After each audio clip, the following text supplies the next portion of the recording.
Good morning, everybody. We're going to get started with today's event. Good morning. I'm Sam Ruda. I'm the Port Director for the Port Department of the Port Authority of New York and New Jersey. Welcome to New Jersey Marine Terminal, more specifically, Port Newark. I'd be remiss if I didn't mention that, this great industry, the global container shipping industry, actually got its start just a stone's throw from where we're all sitting and standing here today in the late 1950s. It takes many things to have a successful port. You obviously need the waterways, you need the cargo interests we have, the rail networks. Maybe less intuitive is the roadway connectors, which is why we're here today, that links it all together. I'm really proud to note that in an extraordinary year with COVID, this port, the largest port on the East Coast, has moved record volumes. And I think more important than the volumes is just the fact that we have not, other than some snow events in February, we have not missed one day of operations. And it's just a testament to just the spirit of the people that work here at the port every day of the week that, we've continued to have some great success. With that, it's my pleasure to introduce to you our great chairman of the Port Authority of New York and New Jersey, Kevin O'Toole.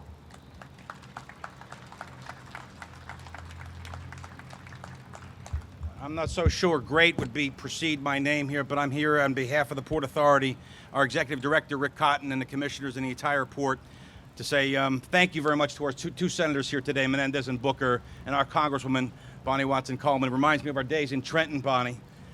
Good to see you here. It's a great day for the port. The senators have delivered some really significant money, $44 million for $171 million transportation reconfiguration. At the Portal Junction, there are literally in 15 years, there's been over 401 accidents. There's been 81 injuries, 3 casualties. Last week alone, we had a tractor trailer turn over and hit one of our Port Authority police vehicles, our K-9 unit, and the truck was going too fast. It literally careened on its side, smashed into the van, and we had a number of officers and dogs that were injured. They're all recovering, but it points to the fact that there needs to be some transportation reconfiguring, some safeguards in place, and the money that these two senators and the congressmen have driven here today is going to cause these improvements by estimates of 40 to 50% reduction in terms of accidents going forward. The port is one of the unsung heroes what have occurred during this pandemic. We've had a record number of 7.6 TEUs delivered. And you have to understand, in the year 2020, we've had 3.5 months where we didn't have much shipping because of the shutdowns overseas. So we got 7.6 TEUs. Of that, 50,000 TEUs were PPEs, respirators and masks and other things that were used to fight and combat the virus during this pandemic. So I want to thank, again, the two senators in particular for creating this opportunity. 260 jobs are going to be had. $171 million of economic recovery, $25 million in direct wages, but more importantly, it's going to really provide a safety mechanism, a safety net that does not exist right now for those truckers and those individuals and those longshoremen who have so bravely worked during this pandemic. And the least we can do is to say thank you and have the roads safe, the intersections safe, and the traffic patterns more safe. So having said that, I want to introduce the senior senator, Senator Menendez. Thank you very much.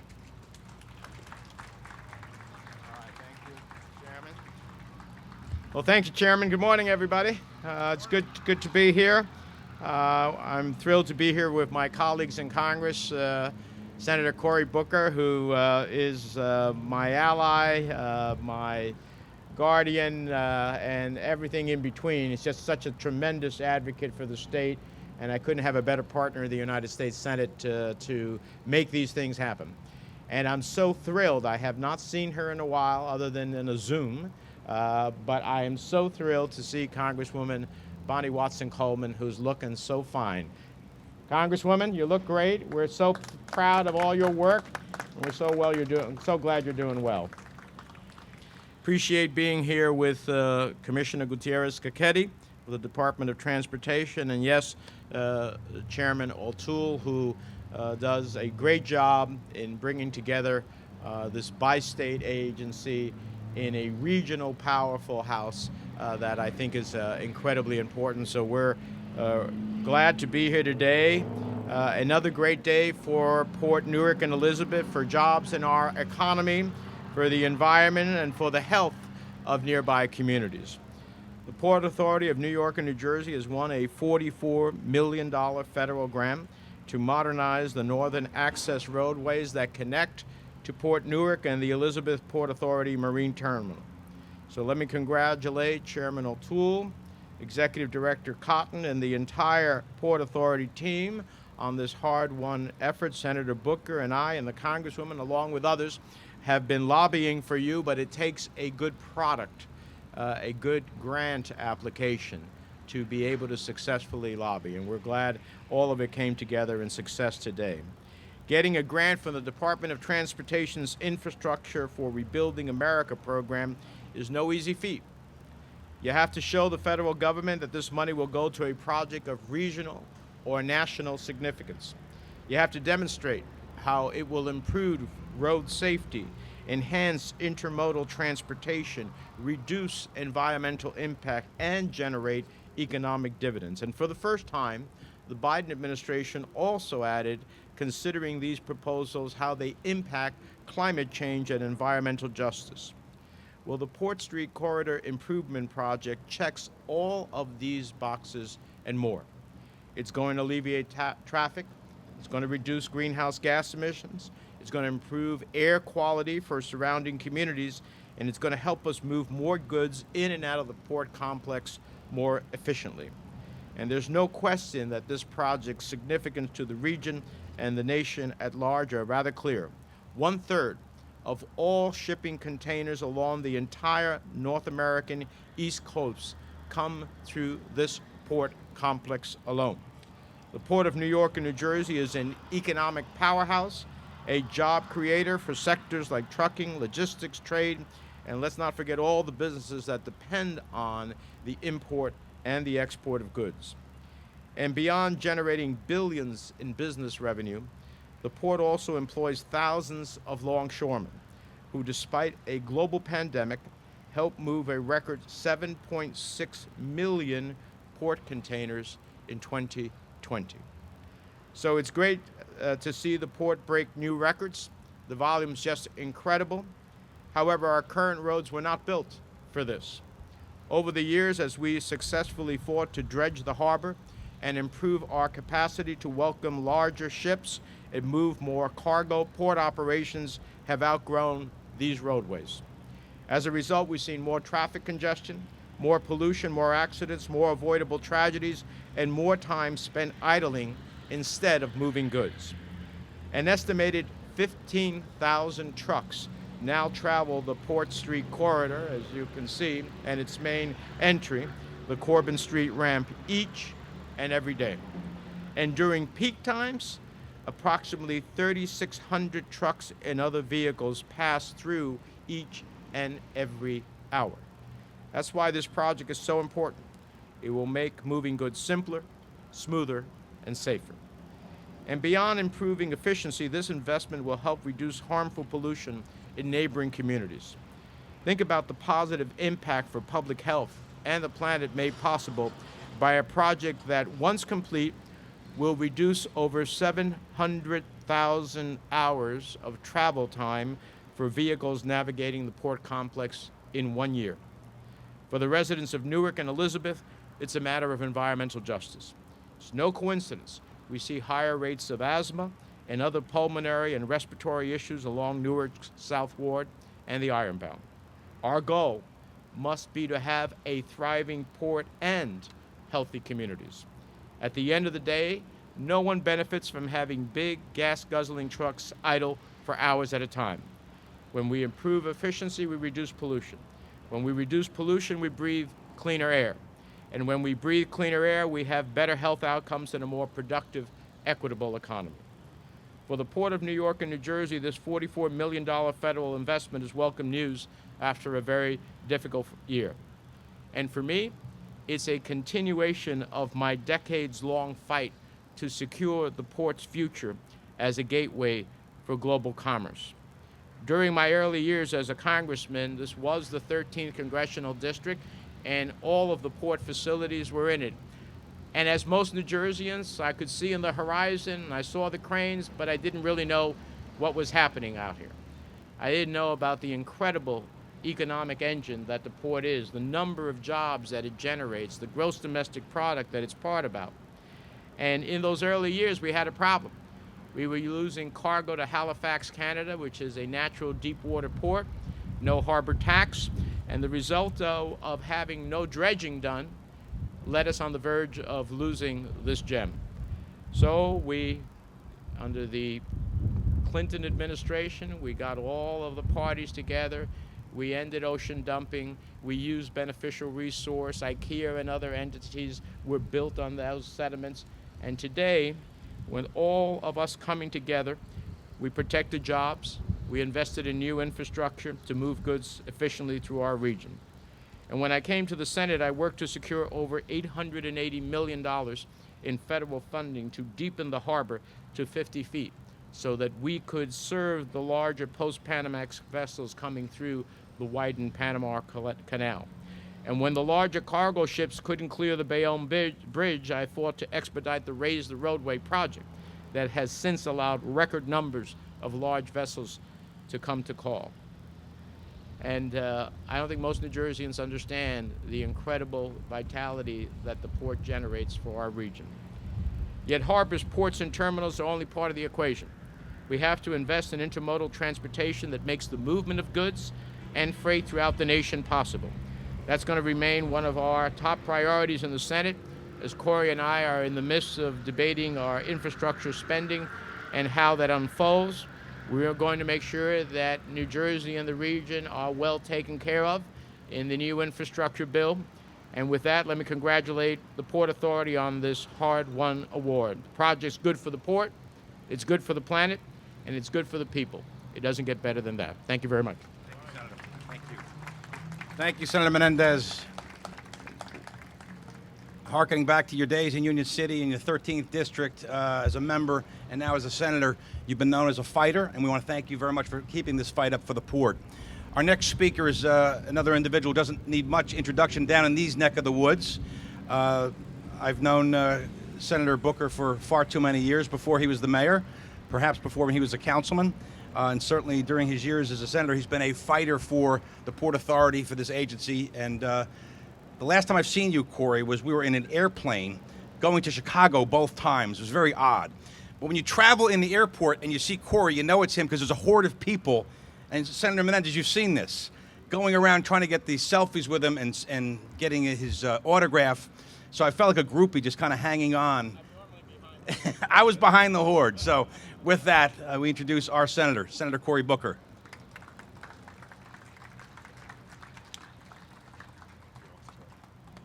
Good morning, everybody.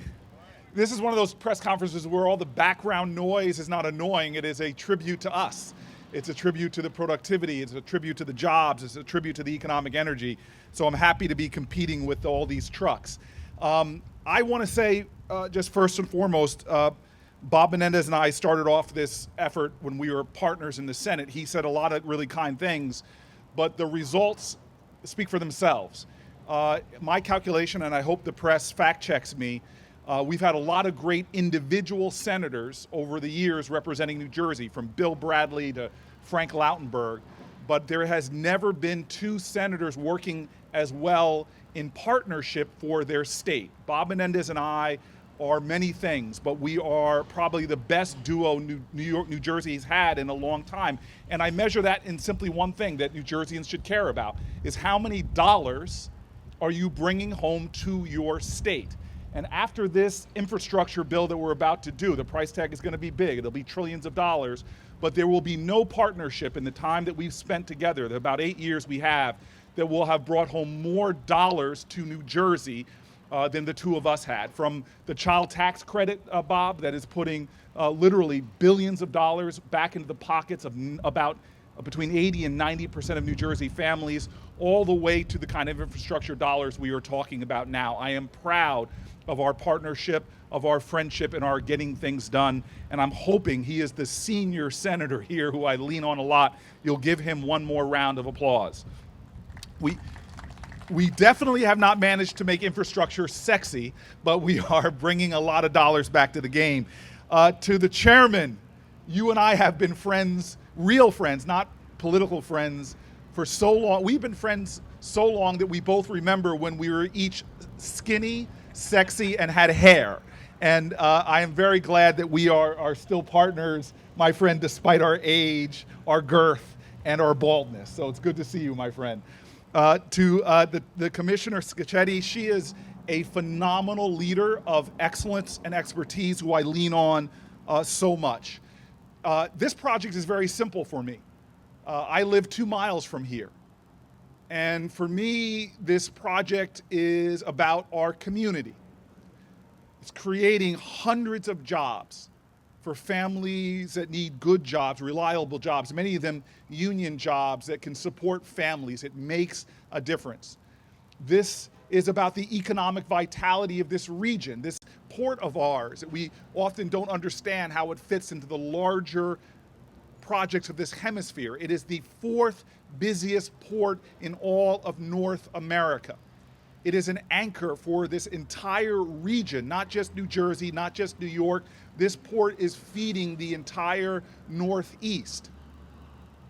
And this port is a player in ways that most people can't see, but is felt. Look, it was mentioned by Senator Menendez and the chairman that this is a very dangerous region. This project alone will save lives. It'll cut by about 40% the number of accidents and fatalities.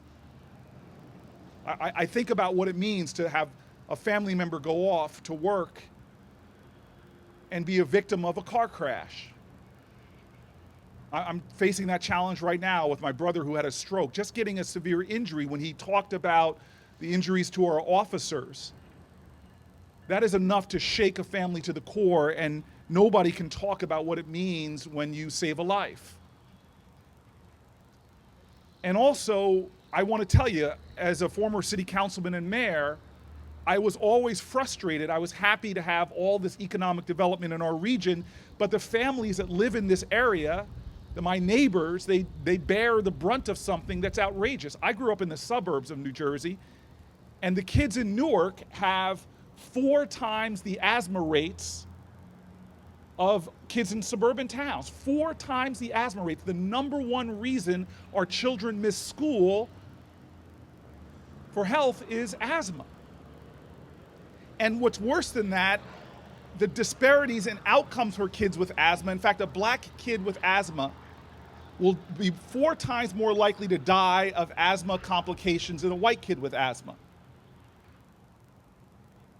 And so when you have a project like this that will take hundreds of billions of pounds, or excuse me, thousands of tons of CO2 out of the air, it makes a massive difference in what should be a right for every child, which is to breathe clean air. So as we celebrate this project, it is extraordinarily important for the economic development, for the jobs that it's going to create, for the safety of the men and women who work at the port, and for all of the children who are growing up and going to school, who unfortunately for too often, too many, are gasping for air. This is an extraordinary day. This is an extraordinary project.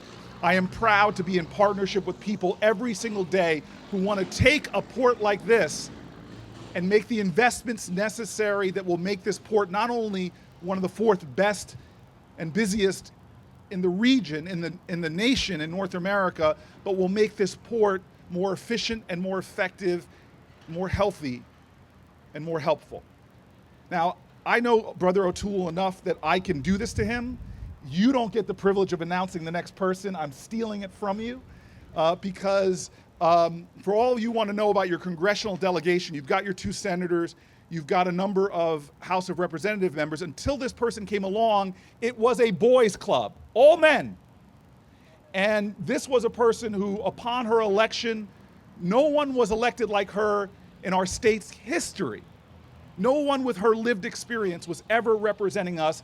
And I have never seen such an impact player come to the New Jersey delegation and go down there with her grace and her decency and her dignity and her skills and her experience and her heart and her love of Jersey make such a tremendous change.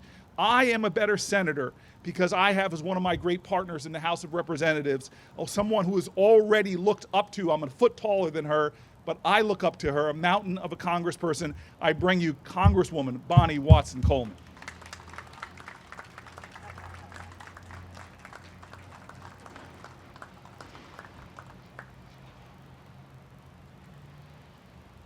Good morning, everyone. So I am so delighted to be here. First of all, I've never been on the inner workings of this, so actually it is a little sexy to see, because I know sexy men do this and some sexy women do it too. I am delighted to be here with Kevin O'Toole, Chairman O'Toole, someone we worked together. There was a time when Democrats and Republicans worked together for the good of New Jerseyans, and Kevin and I enjoyed that relationship. It is always good to be with my senators. Senator Menendez is someone that I've had a relationship with since he and my daddy served together in the state legislature. And I am just tremendously proud of all the work that he does on behalf of New Jersey, this country, immigrants, and other countries as well. And of course, I think I'm responsible for Cory hanging in there, because when he didn't succeed in the mayor's race, I said to him, please don't ever leave this party. We need you. There is a place for you. Little did I know that it would be our North Star, and little did I know that his New Jersey presence would bring us national prominence. So I'm very happy to be here with him too. And I'm delighted to be with the commissioner. You know, it's a good thing to have a female commissioner of the Department of Transportation, where it is like overwhelmingly male. I had the occasion to work there and was once taken on a retreat with the commissioner and was the only female and person of color, I might add, on that retreat. And it was a little lonely because the retreat was all about bonding. So I'm sure that situations are different now and there's greater bonding taking place. But so let's talk about this project. Both my senators and my friend Chairman O'Toole spoke to the benefits of this project. Its economic benefits, its climate benefits, and its benefits to delivering goods and services all over this region. People might ask, why am I here today? Because this is not my district. But my district is a beneficiary of what happens here. Products that come through this area make their way to Cranberry, make their way to the labs in Princeton, make their way to stores that I can frequent in my district, make their way into New Jersey that I've ordered over the internet. So I am a beneficiary of more efficiency and effectiveness. I'm also a beneficiary of the cleaner air that will result from the reconfiguration and the less pressure on the traveling traffic. As a matter of fact, when we looked at our moon and we saw how red it was, and people started talking about what happened in Oregon with fires was affecting the air quality in the state of New Jersey and even the color of the moon, well, hey, what happens up here certainly does affect the communities that I represent in the 12th Congressional District. And not only the environmental activity, not only the economic benefits to the region, let's talk about the communities that are around here. Some of these communities either are from 30 to 100% underemployed and economically depressed. Pete Buttigieg, the Secretary of Transportation, the Senate, the House, the Appropriations Committee, and everybody else talks about these projects advancing in our various states, particularly in New Jersey, and leaving no one left behind. This is the beginning of a good infrastructure project. These tens of millions of dollars that are going to be used for this project mean good jobs, mean greater incomes, but it also means opportunities for minorities who live in these areas, who are local to this project, and to women and minority and veteran and disabled owned businesses that hopefully will be intentionally included in any contracts that are let under this and any other infrastructure funding that New Jersey will be blessed to receive, and it will be plentiful because the discussions about infrastructure under this administration are real discussions. And so today is a good day. I am so glad to be here with all of my friends I haven't seen in quite a while, but friends that I know are taking good care of the Port Authority, of the port the port here, and of the state of New Jersey. So thank you. God bless to all who work here, and God bless to all who will benefit.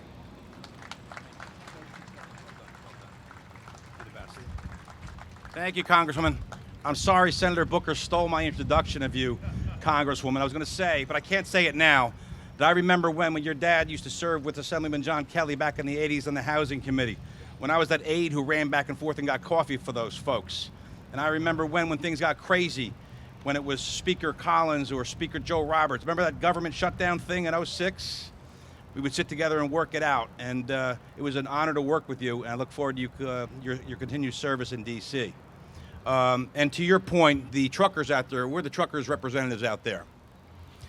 This bill, this allocation is to make sure your truckers go home, as Senator Menendez and Senator Booker alluded to. For them to come in and worry about their job safety is the last thing they should be worrying about. So you tell your truckers, the men and women that work with you, this is for them. And to the longshoremen, to the men and women, we say thank you. And we talked about Sam Ruda, to your folks, have been the unsung heroes. Please send a special thank you to all of those people at the port who have kept this Port Authority moving during this pandemic. Thank you, Sam. Pass that along from all of us. The last speaker on behalf of the governors, the DOT Commissioner, Diane, come on up. We have done a lot of things together in 4 years.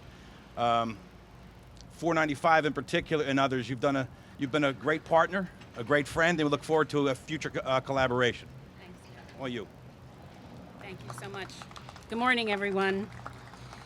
Thanks to Kevin for having me here today, and also a big thank you to Senator Menendez, Senator Booker, Congresswoman Watson, and all of our congressional delegation for all that they do to support our transportation here in New Jersey. The Infrastructure for Rebuilding America grant, or INFRA grant as you may know it, that they secured for Port Newark and the Elizabeth Port Authority Marine Terminal helps a critical project move at a critical time. Any of you who drove up here from the south, as I did, will notice the sea of trucks exiting to access this port. And I call it a sea of trucks because if you watch that outer roadway on the turnpike in the morning, it is pretty much all trucks. And that's a great thing. It's a great thing for our economy. It's a great thing for New Jersey. It's a great thing for the region. But this project will not only address safety issues in and around the port, it will create efficiencies at the country's second busiest port, largest port, that will ensure our commercial competitiveness for years to come. And it will ensure that essential goods are available not only to New Jersey and the region, but to the entire country. And for our transportation partners at the Port Authority of New York and New Jersey, this grant will allow this important project to move forward when it may have otherwise been stalled. What I can promise to Senator Booker and Senator Menendez and Congresswoman Coleman is that every dollar that you return to New Jersey for infrastructure funding, we are grateful for. And every dollar that you return to New Jersey for infrastructure will have our commitment to use every dollar wisely, to provide benefit to New Jersey, to make our roads safer and more competitive, to keep our travelers moving, to keep goods moving, and to make sure that New Jersey continues to be the economic driver of the region that we know it to be. Thank you so much. All right, that concludes our program. Mayor Baraka could not make it, and again, want to have the two senators here. Tells you how important this is. And Senator Booker, last pitch. When you're talking about that list of aid, we have your folks working on some bus terminal language, just so you know. So I really appreciate that, and appreciate you and Senator Menendez. I had to make the pitch. That concludes our conference. Thank you very much. We were happy to see the funds being allocated. We had already written a letter in support of the Port Authority's application for the grant. We think that the funds will be well used to cut down a little bit on the traffic. Most importantly, it'll reduce accidents and increase safety. And any time we can reduce the time the trucks spend in a port is a benefit not only to the business owners that operate in the port, but also to the surrounding communities that are environmentally disadvantaged, subject to the emissions in the port from the trucks, the ships, the handling equipment, the airport, the New Jersey Turnpike, and Route 78. So every little bit we can do to clean up the air helps. So we think that this port corridor project will reduce the traffic jams that occur occasionally in a port. And if we can save a few minutes off each trip, there's approximately 15,000 trucks going in and out of the port every day. And so if we can reduce that even by a few minutes per truck, that is an enormous amount of savings in time and pollution. So. Now, they didn't do a Q&A at the end, but did they specify to you what they're going to do? Is it road widening? Is it what's going to go on? Traffic signals? The most important thing is there's a ramp that comes from Port Street to Corbin Street.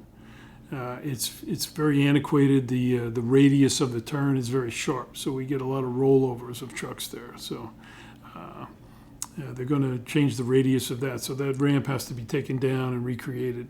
So in the meantime, they have to divert traffic on other streets in the port, and they've got to first widen those roadways to accommodate the volume. Then they can take the ramp down and recreate it, as well as widen Port Street itself. So it's quite an extensive project. I'm not sure how long it's going to take, but it's going to take quite a while. But when it's done, it's going to be well worth the investment. I've been reading some of the transportation magazines and publications, and I've seen that sometimes these delays go back to if they have to shut down the port because of COVID in China, then all of a sudden these ships are delayed and they end up arriving late, and is that one of the reasons that's causing the backups? That and what else?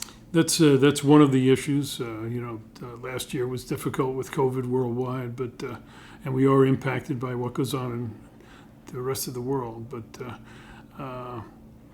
it's really just the increase in volume of merchandise. The American public seems to be spending their stimulus money or whatever else with buying more goods. So we're busy with everything from household goods to pharmaceuticals, to construction materials, to electronics.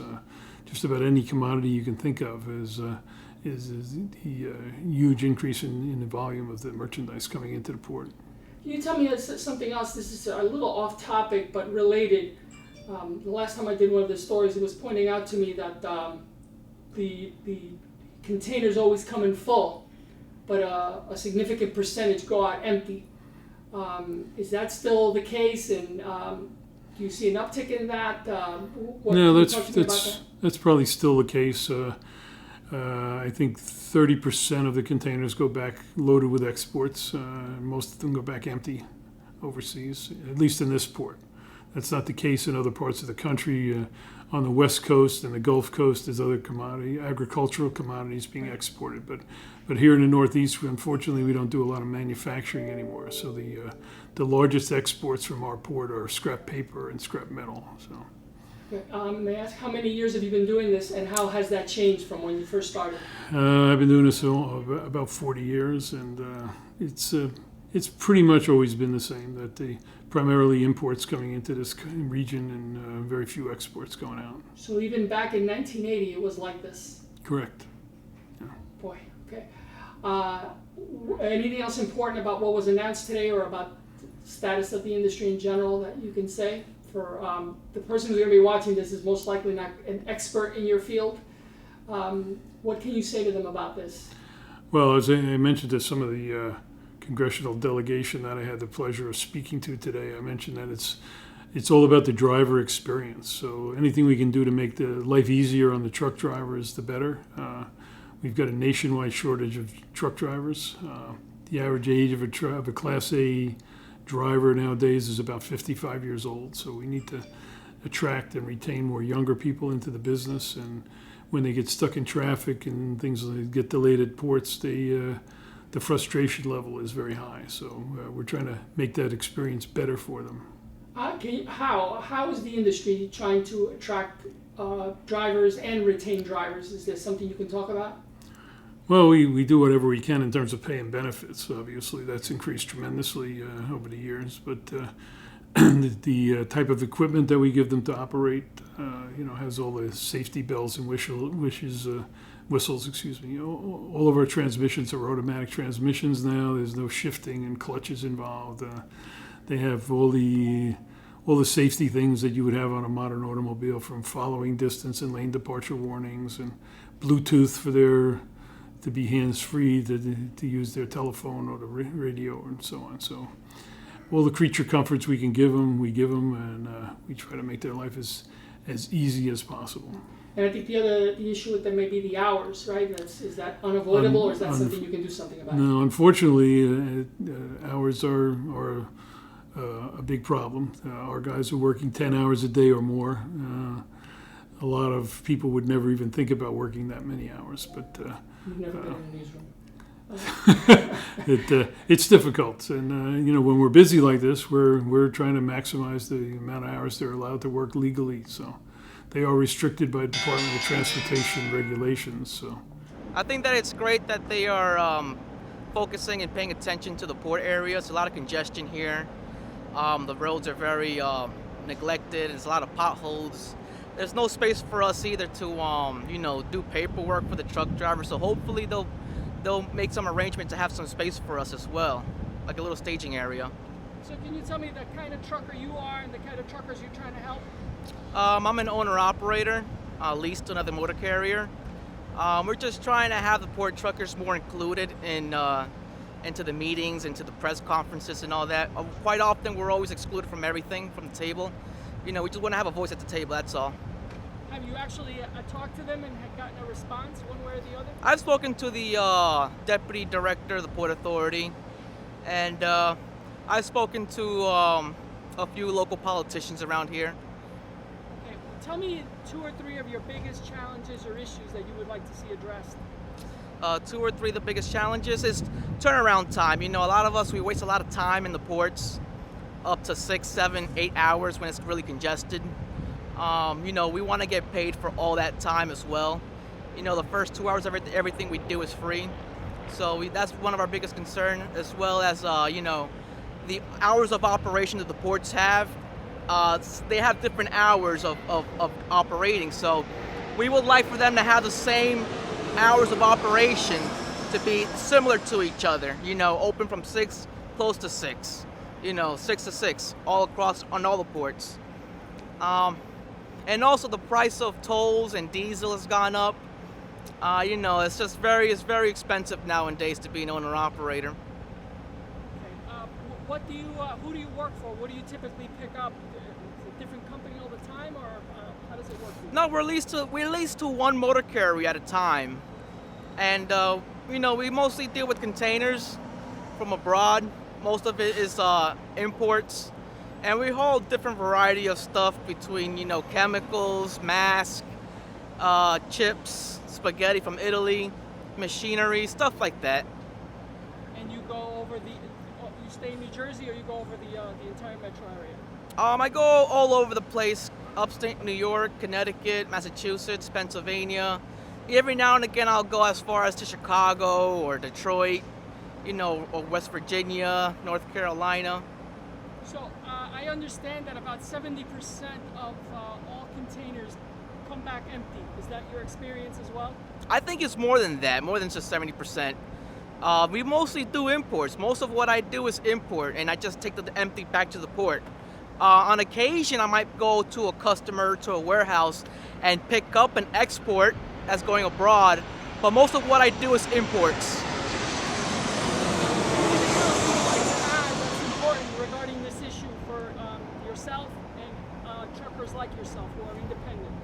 I just want to emphasize the importance of having, if you're going to spend $44 million at the ports to upgrade roads, at least have the drivers included. Have like a town hall meeting where the drivers could come and give their 2 cents in their opinion, where they could have a voice and say something and bring up their concerns.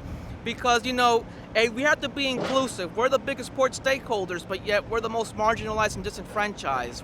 They keep us out of everything. But by the way, I don't know if there's a statistic for this, but people like you who are independent, what percentage are you of the truckers who come here? 77% of the port truckers are considered owner-operators. Now, whether you consider them independent or not, that's up to you. There's just a whole fiasco going on with the PRO Act and whether we're truly independent because we failed the ABC test.